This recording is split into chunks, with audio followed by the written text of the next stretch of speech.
Dude, I mean, look, thank you for asking. I'll be on, this is the truth. Okay. It was, I actually lost money this year, technically on the team. Oh, we're at 46 million. Everyone knows I am obsessed with sales. I am obsessed with this business. And it's guys like yourself and Steve and Sydney that, really help me get to the next level mentally to get that clarity. Don't try to look for what's wrong with what he's saying here today, guys. Let's look for what's right. $200,000 per month cash flow that I'm looking to attain. That's one of my financial goals. You are doing yourself a disservice. You are wasting your effing time. I'm sorry.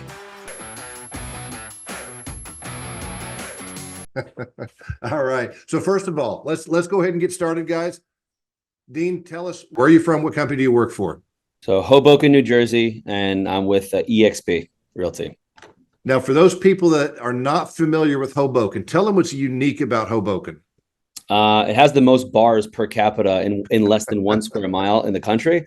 It used to be a big college town, but now it's it's right across from New York City, literally within 15 minutes in a PATH train away.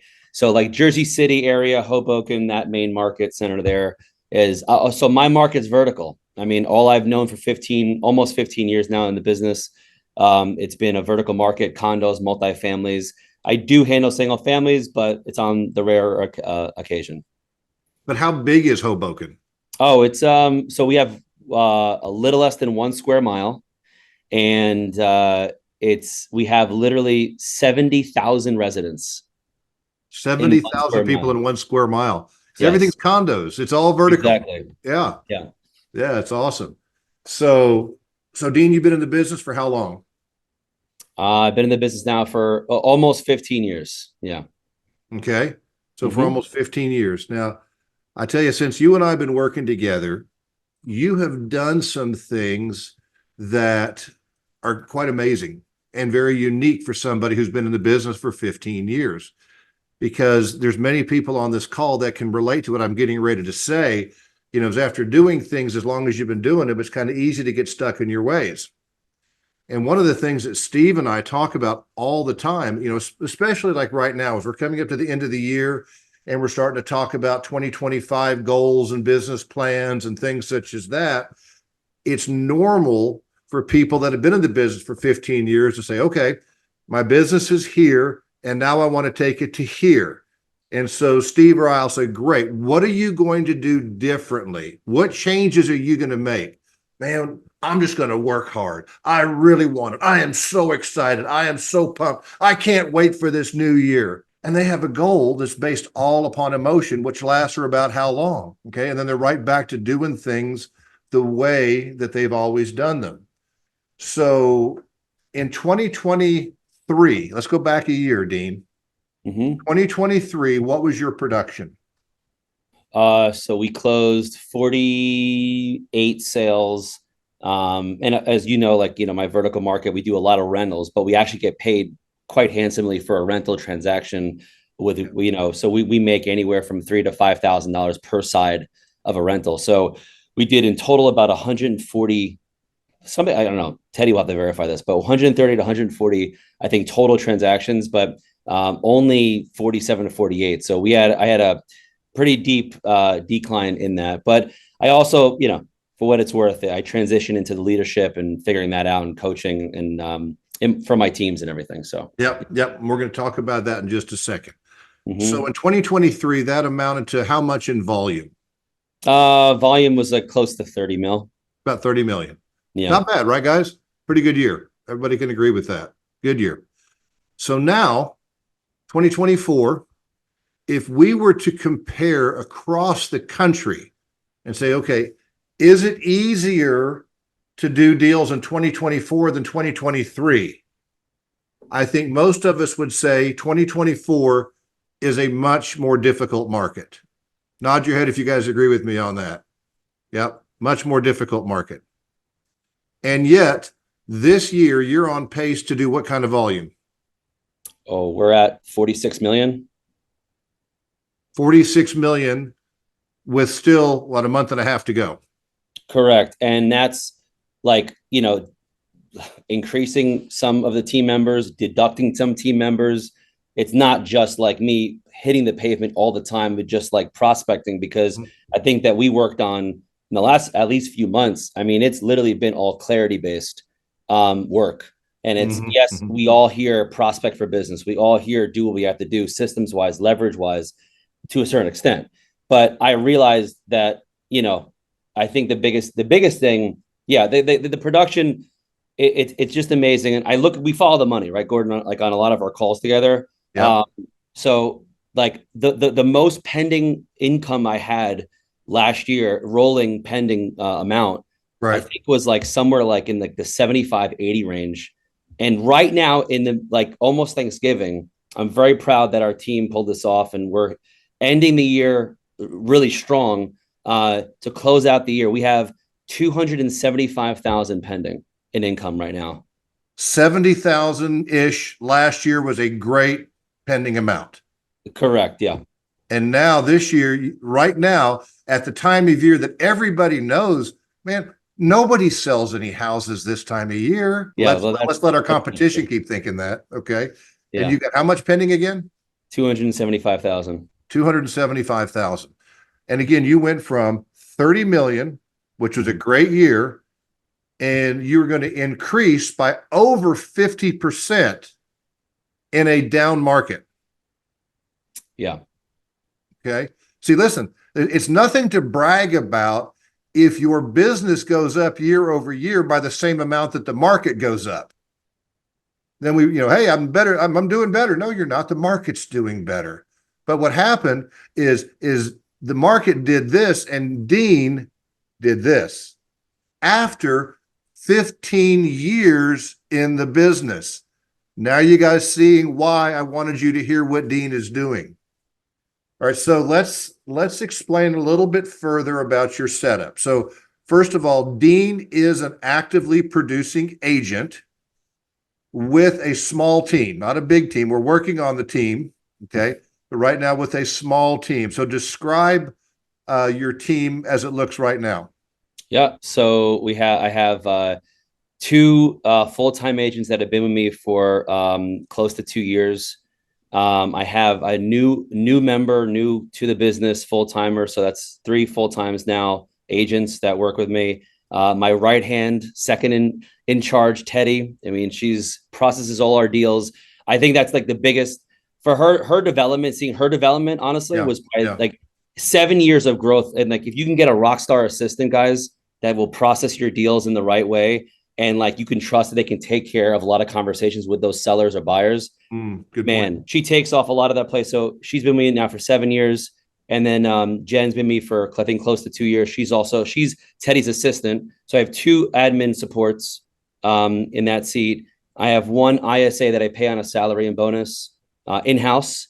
I have one virtual ISA as well that's in Mexico.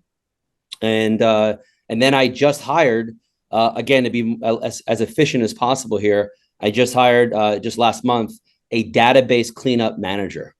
So one of the things that I realized that because we in our coaching calls, I feel like we talk a lot about just the headiness of this business, right? Yes, Getting the yes. clarity, focus. And then when I get the clarity, we were working on that together, I was able to like see the light, and I was like, oh, this is what I have to do. And so Yeah, then my actions, then I was like, I got to hire a database person, because I don't want to have to forewarn every single number or True People Search every single number that I have to do every single morning for an expired or canceled or FISBO. I want to have it ready to go. So I come in the office and I'm like gunning it.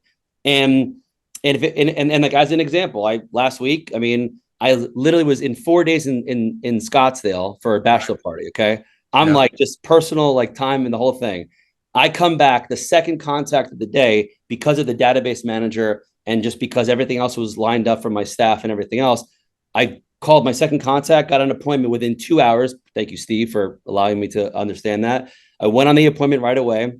And what's funny is that we listed it 2 days later.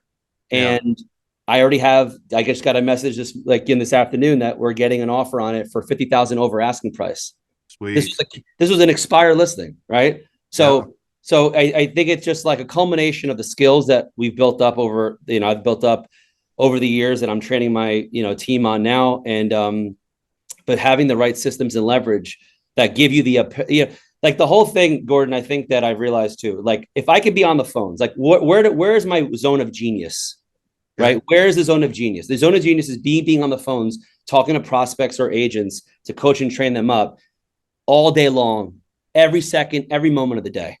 Now, Right. and as Lincoln knows, I think I see him on the call. Everyone knows I am obsessed with sales. I am obsessed with this business, and it's guys like yourself and Steve and Sydney that really help me get to the next level mentally to get that clarity.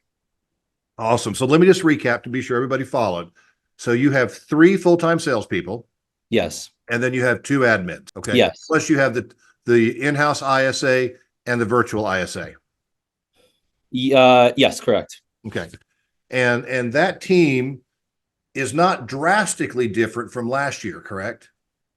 No, besides the database manager, I did hire the in-house. I had the virtual ISA for a while, but it's a different quality that you're going to get for You know that. what I thought of when you said the database manager? I Yeah. said, he's copying the whole Doge idea.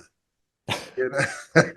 With Yes. Elon Musk and Babaswamy going to go in. Yeah. Well, I mean, if I could speak on that, because Yeah. I mean, listen, you have to know what kind of business that you're running, Yeah. right? We are the Dean Clark Group is a prospecting based business that is marketing enhanced.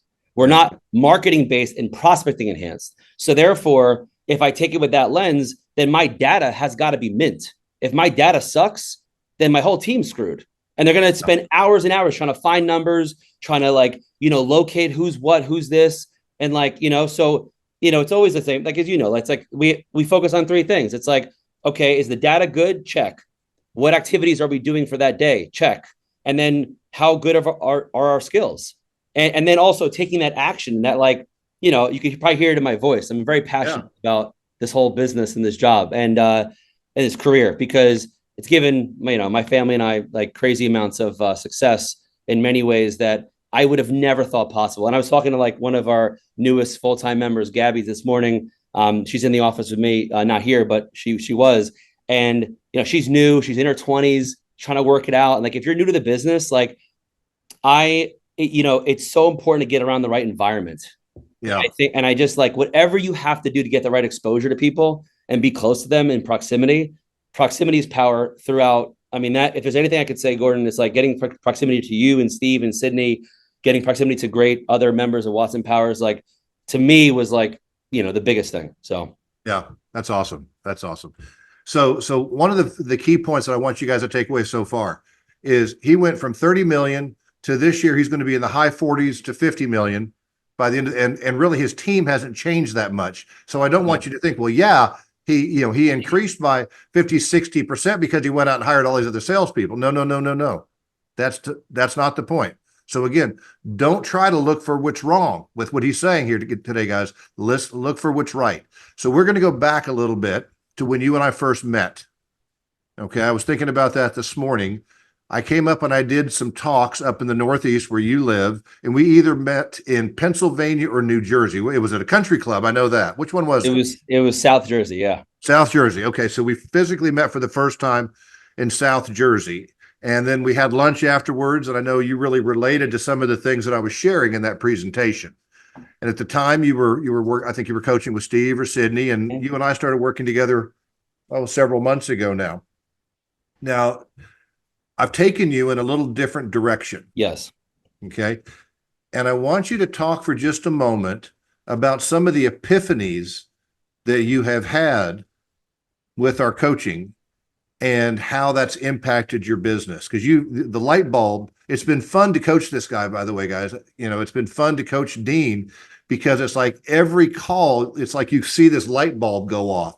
And his light bulb, as you can see, he's got a very expressive face. And his light bulb you can see is right there on his face. It's like you can tell when he gets something, he gets a great idea because his face just lights up.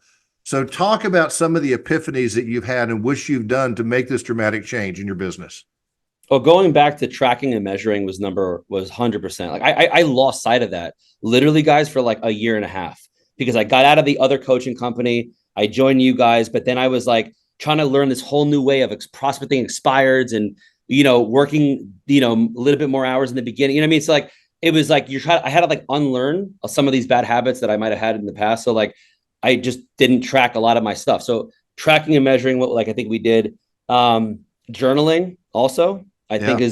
is also big. Why is that? Why is journaling so important? I mean, because you're just reflecting on the day and you're seeing what's like really impactful. And I Mhm. couldn't believe the biggest aha, if I can say, and I again something I used to do early on in my career that I again just lost sight about because I'm going through the motions and building up whatever I thought I was building up was affirmations and building up real tangible like what you said you like touch a stove kind of like lights you up type of feeling you get when you read it. And it's so funny like the decisions I'm making to build out the team in this way right now that we're doing, it's literally designed. It's like, okay, so as an example, I have a 200 a month, $200,000 per month cash flow that I'm looking to attain. That's one of my financial goals. I have a lot of other goals, but that's Passively. correct. Yes. Like Yeah. ones that I don't have to actively be like, I got a sale. I'm going to do this. Right. So a passive goal of $200,000 by January 1st of 2028. So I have a deadline on that. Literally, I was telling Rich the other day, my partner in Phone Warriors, I said, listen, I haven't like reviewed my affirmations in like a couple months. Like, what the heck? You know? And I looked at that again and I said, oh my gosh, all my decisions that we've been working on and you've been helping with, and then like with this, I was like able to, I'm seeing why I hired a database manager. I'm seeing why I'm stepping into my leadership roles and coaching and training in a certain way.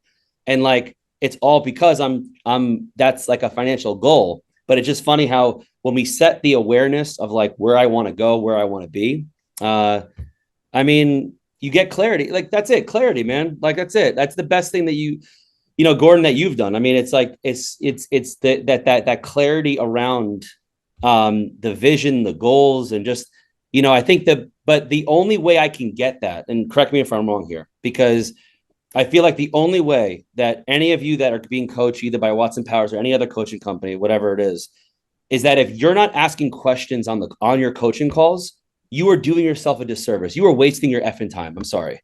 Like Mhm. it doesn't make any sense. If you just say, well, coach me today, tell me what I can do. That's like that. No, that's so stupid. Why are you doing that? You know what I mean? Like, and so like I'm always bringing, I think, questions to you, right? Like I'm Yeah. not, I almost never not have a question. But also what that tells me, if you're not like if my agents don't come to me with a question, if we have our scheduled time together, then that means that you're not, to me, you're not working. Truly. Right. Like Right. if I don't have questions from you, you're literally not working. You should have questions, even almost 15 years in the business. And by the way, I just want to, if everyone says like, oh, Dean's been 15 years in the business. So yeah, that makes sense or whatever. Going back to like, I want to be clear about this. I was on a team. I was a buyer's agent, like on Gordon's team or whoever has a team here. I was a buyer's agent on a team for the first 7 years of my career. I was not my own agent until really I got with the last coaching company, the way I look at it, because that was like when I actually learned how to sell Yeah. in a big way. So really, that's only been a 7 year journey out of the 15. So just so you know, okay, So yeah, so let me jump in and so I want you to talk to this point. So when you and I first started working together, you were making an assumption. I don't think it was conscious. I think it was an unconscious assumption that so many on this call make.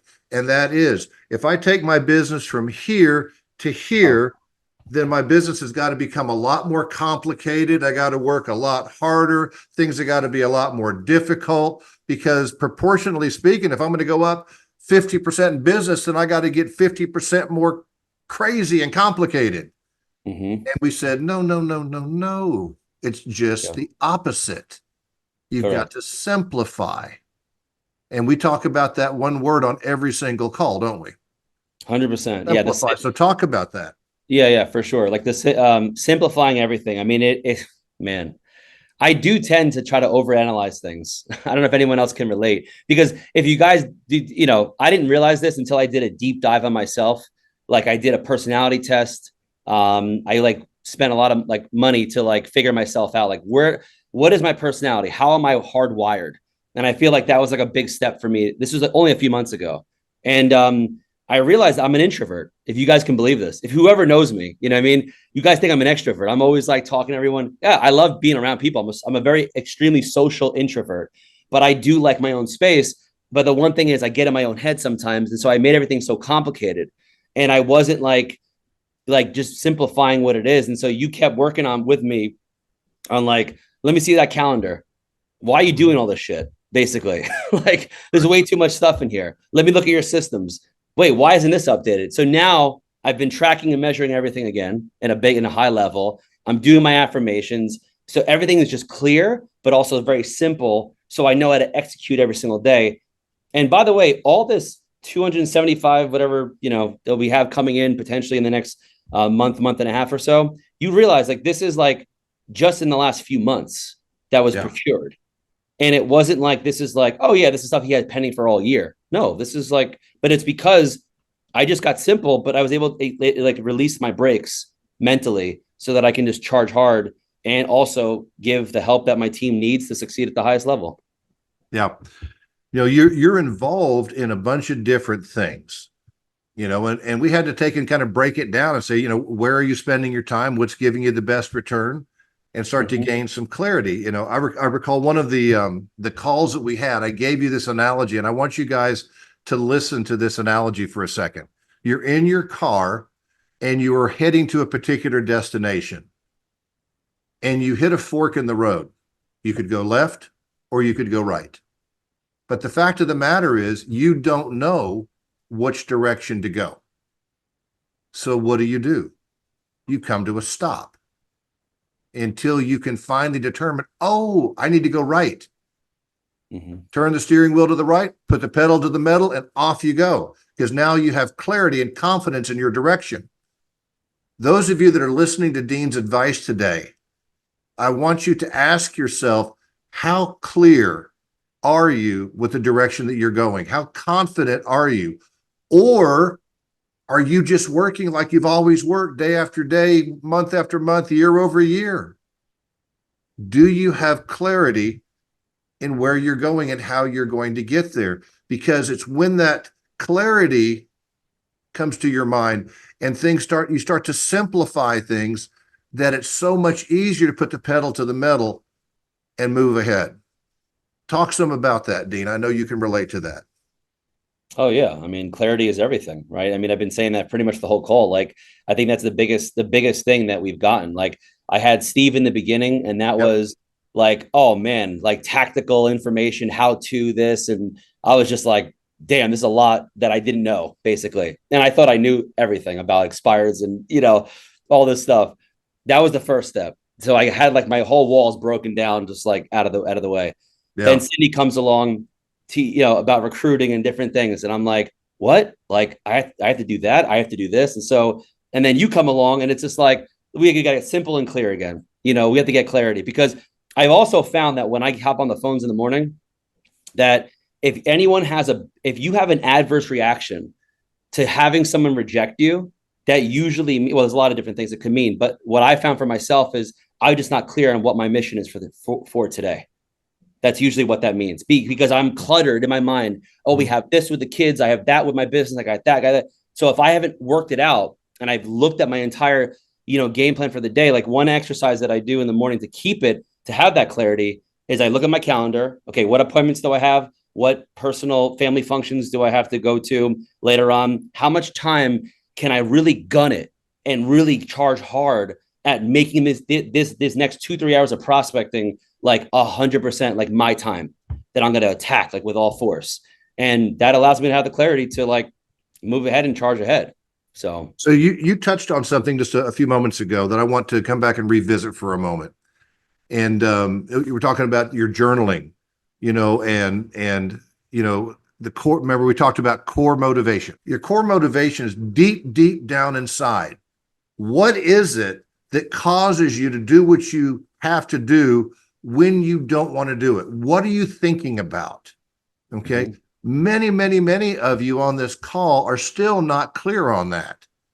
You'll say this is what's motivating me, but it's something that's really on the surface. Because the challenge is, guys, when you really get down to your core motivation, what is it that's really motivating you? A lot of times it's not sexy. It's very selfish. It's a lot of times it's something that we're not even comfortable talking about because it's embarrassing, but it's me. It's me. It's what I need to think about. I mean, one of the things that you guys can get very clear with this introvert that we're talking to here is he is full of passion. He's full of passion. Now, when you think about the core motivation that we've talked about, which I don't think you would be uncomfortable if I say it has to do with your family. Okay. He's married and several children. And I mean, he's all about his family. This is a family guy. I love that about him. Okay. And so deep down inside, when you're thinking about what you need to do, you're not doing it for Dean. You're doing it for your family. Yeah, I don't the whole reason, building the team and building the organization that I'm in now is designed to optimize to try to get some of my time back. I mean, let's be honest, right? If I wanted to make if I can be totally honest about my numbers that we did remember we did the four businesses that I have going Yep. on, and I Yep. did that if I can, I'll be very vulnerable with you guys right now. I actually lost money this year, technically on the team, the actual core team. We're going to build to getting to that, different level. I actually lost money. I made my money on just two different facets. It was the general organization I have with EXP, and then the real money maker. Oh, it was listing sales. And so, but the reason I did that exercise was to see, well, what do I have to do? Who do I have to become to get that time back to give? But I have to give, right? So it's a kind of a catch-22 in many ways as you're starting to build. I'm starting to learn that, but journaling and everything has helped me understand like where, we need to be. So yeah, I've actually, listing production sales is where a lot of the money is, but at the same time, it does take up my time. However, you get to a certain level of skill based, and you know how to work your listings and know how to price them out, know how to sell them. That does save a lot of time. Let's be honest, right? But at the same, it's like there's a bigger core motivator here that I legitimately, with again the organization that I'm with, I can pass this down to my kids. The team itself, they want me. It's a leadership thing. It's they're buying into me and the culture that we have at the Dean Clark Group. But the general organization, that's where a lot of my time, I would be able to get back that I can actually pass down to my kids if they so choose to want it and to work it or not, whatever. Yeah. So anyway, so let's come back to that call that you were referring to, where we broke down the four segments. Okay, your personal production, your team, yep, EXP, yep, and phone warriors. Okay, those are the four areas that you're involved in. We'll touch on phone warriors a little bit more later for those that are wondering what it is. Okay, and we said, all right, we've either got to figure out. First of all, we got to figure out what's profitable, what's not, and then do we keep it and enhance it, or do we get rid of it? Okay, and you put a lot of time in to determining the answer to that question. Yes. Yeah, I spent an entire Saturday like going through every number, and I went deep, like line by line item on the ledger on my bank accounts to see where's all the money coming in, going out, and really getting clarity, right? About what, and it was the best thing I could have done, best, because I think we also as agents we kind of avoid like looking at our real numbers, but unless you're aware of your actual situation, like that's the beautiful thing about it. Like I love knowing where I stand because if I have nothing pending, I have nothing going for me. I have no agents that are, working alongside me as a partner to promote what the values that we have at the Dean Clark Group. Guess what? At least I know that. And now I can have clarity to like charge ahead and be like, okay, great. Well, if I want to do this, I got to do X, Y, and Z. And so, I don't know how clear that is, but like, or that answer, but it's, I realized that like, yeah, the team itself, at least right now, just honestly wasn't making a lot of money for me this year. And a lot of that production is still me, but look, I mean, I already feel the chemistry that it's different because of the clarity that I've been able to get from working together, but also in general, doing some other work on the side. So there's a common question that I get, when we're talking about being diversified, because you've got all these things going on. How do you juggle all four of those things and give them the time and the attention that they need? How do you do that? And let's also not forget my personal family that Yeah. I have three young kids, 7, 5, and 2. So it's Yeah. not like we're in like the teenager years or older. I have very young kids. It is a when I get home, there is no rest. Let's put it that way. Yeah. It's like just like go all the time until I hopefully fall asleep. If I don't get woken up. Anyway, I digress. But so the question was, how do I like appropriate How do you juggle all of your different areas of responsibility? I just it's very simple for me now. I mean, because again, I have now had the clarity of reviewing everything. I give energy too, that I have the best chance of getting my energy back. It's very simple. Like if I'm going to give energy to my, my general organization that we have here, right?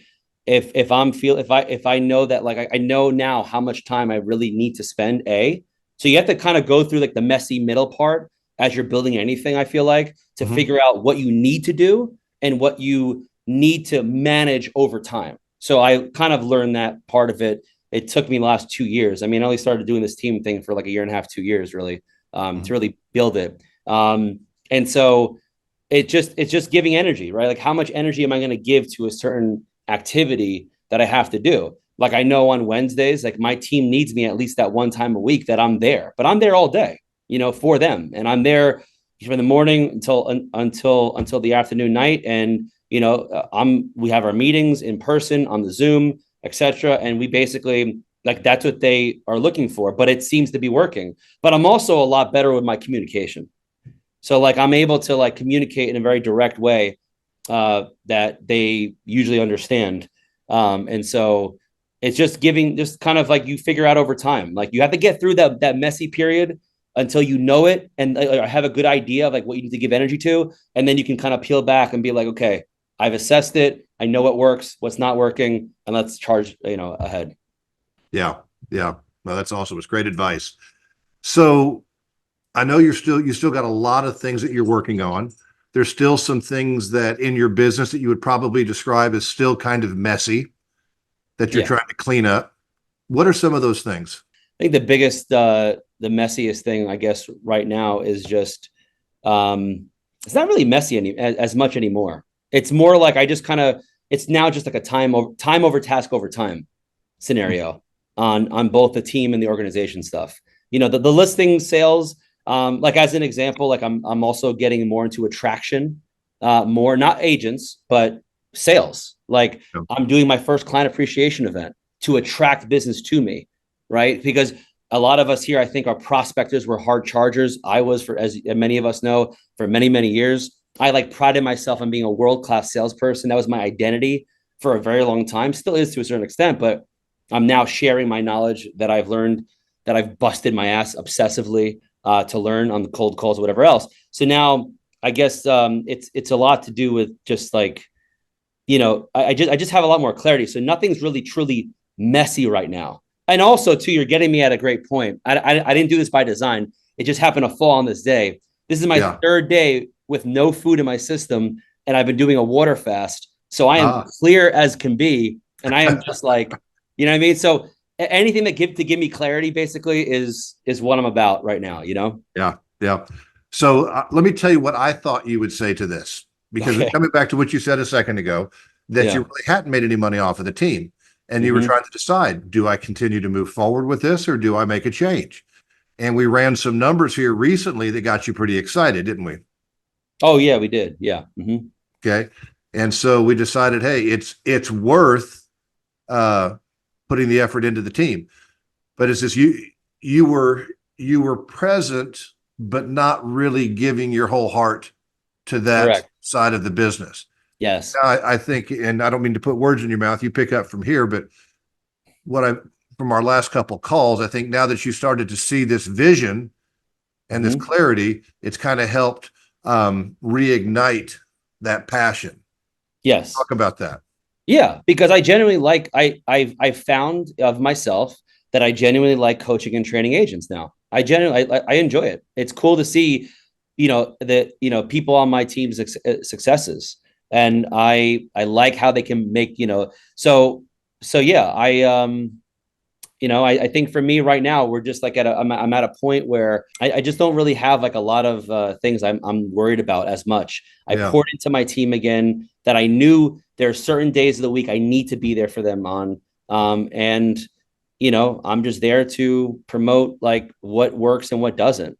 But like I'm not, it's interesting. It's like the clarity, I'm actually, I feel like doing more work, but it's less energy because Yeah. I'm just sharing my knowledge. And it's a different vibe when it comes to recruiting and attracting and training and coaching. It's a whole different thing. Like you don't really need to spend that much energy like we do on sales, where we're like, we got to be present, like we're there, we got to charge hard. So I'm learning that kind of balance with my energy management. Yeah. One of the things that I so appreciate about you, and one of your many great qualities, is that you are very humble. That you don't come across as somebody who is arrogant. Okay, you come across as somebody who's passionate. And in particular, what I want to discuss for a moment, I always lose track, 2, 3 calls ago when we were really talking about the team, and you were questioning your ability to lead. Remember that conversation? Am Mm-hmm. I That's am right. I a leader? That's right. I asked that question to you. Yes. Yeah, yeah. And I had to point out to you a couple things. So first of all, most of you on this call, there's maybe a few not, but most of you are familiar with phone warriors. Okay. Well, Dean and his partner, Rich, pronounce Rich's last name. Adamski. And I always say it wrong, Adamski. Everyone does. It's all right. Yeah. Yeah. Are the founders of Phone Warriors, which started when? The end, like the last day of December of 2022. So bit 2023. Yeah. Yeah. Okay. And now you have how many members? We're approaching 1600. 1,600 members. So, Mm-hmm. what was the original thought behind Phone Warriors and you guys getting this started? Dude, I mean, look, thank you for asking. I'll be on, this is the truth. Okay. It was a fun group. It still is. I mean, it's designed to be just a fun environment with positive accountability, but we were just, it kind of grew organically. Like it was not meant to be like anything big, honestly. I wanted to have some core group of people that can come in whenever they wanted across the country that I was friends with and from other networks and everything else and just come into the Zoom. I'll pay for it. I don't care. Phone Wars is it's a prospecting based community of agents that if you want to learn like what's working today, just like on your scripts and dialogues and see like what it's like to be consistent like with other people that your office or brokerage may not be supplying for you, which is what we found. The Phone Wars is a live Zoom that runs 24/7. You can log in anytime. We have referrals that pass in and out every single week, different pockets of the country. But now, like that Zoom is everything. So, we had like, I think today we're up to like, I think it was like 20, maybe 22 people. On average, we can be up to 30, 35 people. Those are like the higher moments. New Year's Day, I mean, I did charge hard and I've recruited a lot of people to come, all my good friends. We had like 60 agents prospecting. And it was so great because not just that day, but on average, what you notice are trends, you notice patterns. And so it seems to go over really well, on that. So, yeah. Yeah, I mean, real estate is it's easy to kind of feel like you're on an island out there all by yourself. And so when you came up with this idea about, hey, why don't we get on Zoom together and I can hear and watch you and you can hear and watch me and we can kind of create this community. I mean, man, what a brilliant idea. Well, Brilliant thank you. idea. I So mean, kudos to you. And but it was, yeah. I just want to obviously say, 1,600 people agree with you. well, yeah, I mean, they're still there, right? So that is cool. But like what I love the best about it is that like we did turn the Phone Warrior group into like we did a couple events here in Jersey, like, and it was what was so it was just so organic. Like there was no like vision for the Phone Warrior group. It was just like, hey, we're a bunch of warriors. We're hitting it hard. Come and join if you want. It was just fun, Yeah. So yeah. Yeah, that's awesome. And so, guys, it is a private Facebook group. So you have to go on Facebook, find Phone Warriors, request to be a part of it. They'll have to approve you because they do monitor the people who are a part of it to make sure that they're getting the right people in there and then it's legit. Nobody's coming in there and corrupting, what they've worked so hard to create. So great job to you. How did you go about finding out what your core motivation is? Because I believe that is where my greatest challenge lies. Hey, Lincoln, that's a great question, buddy. Motivation. So the question is how do you get really clear? How do you develop your core motivation? Is this is probably one of the hardest parts, because I think if you're a real estate agent, I think Lincoln too, we have a lot of self-worth in action. We have a lot of self-worth in our activities, how much we're pulling in, like what we're doing, right? And if we're not taking any action, then we feel, at least for me, I felt like I wasn't worthy of a lot of different things. Okay. Now that was a few years ago. I'm a changed man now because I developed and I had to literally sit there in my own thoughts and self-reflect. And so it's really just taking the time for me to, I had an assignment from Gordon. He's like, find out your core motivation. I don't care what it is. I need you to see it. Take your time. Before I start coaching you, need to do this right now. It took me a week to give him an answer, because I was trying to oh, it's my family. Oh no, I want to make a lot of money. Oh no, I know. And so just sit there in your thoughts. And I know it's the hardest thing you can do. It is the hardest thing, but it's just finding out what really lights you up. You know what I mean? And I think that's for me, what I'm always looking at, my energy is what lights me up, what's going to get me that I don't have to spend a lot of energy, but I still get a lot of energy from to accomplish. And, seeing obviously my family's faces and seeing that change, seeing an agent on my team get an aha moment like Gordon does for me, you know what I mean? And that transition, that fires me up now. Right. So I think it's just at least for me, that's how I look at my core motivation. Well, I'll tell you too, guys, because I know a lot of you probably have this question roaming around in your minds. I would say this, Lincoln, you know what it is. You already know what it is. It's just you may not be willing to go there. I'm going to give you an example. This is another client that I'm coaching that'll remain nameless, okay? But this is their core motivation, is because of their home life, they grew up always feeling insignificant. They did not have a good home life, and not a good relationship with mom and dad. And now that core motivation is trying to feel significant. What really motivates them is feeling significant, being a business person that others look up to and admire. Okay. I was always made to feel insignificant as a child, but now I'm not. Now people look up to me. They respect me because of what I've been able to accomplish in the business. Now, you could call that arrogant. You could call that self-centered. Both are true. It doesn't matter. This is not for others. This is for you. What is it that you need to think about? Because let me tell you guys, when you discover your true core motivation, when you think about it, you should experience genuine emotion, whether that's the hair standing up on the back of your neck, whether that's tears coming to the corner of your eye. That's when you've discovered your core motivation. So like I said, a lot of times it's not sexy, but I would tell you this. Some of you have just got to look in the mirror and really be honest with yourself. What is really driving me? Not what is the story that I would like to tell other people. What is really, truly driving me? Be honest. So yeah, you actually had to help me with that too.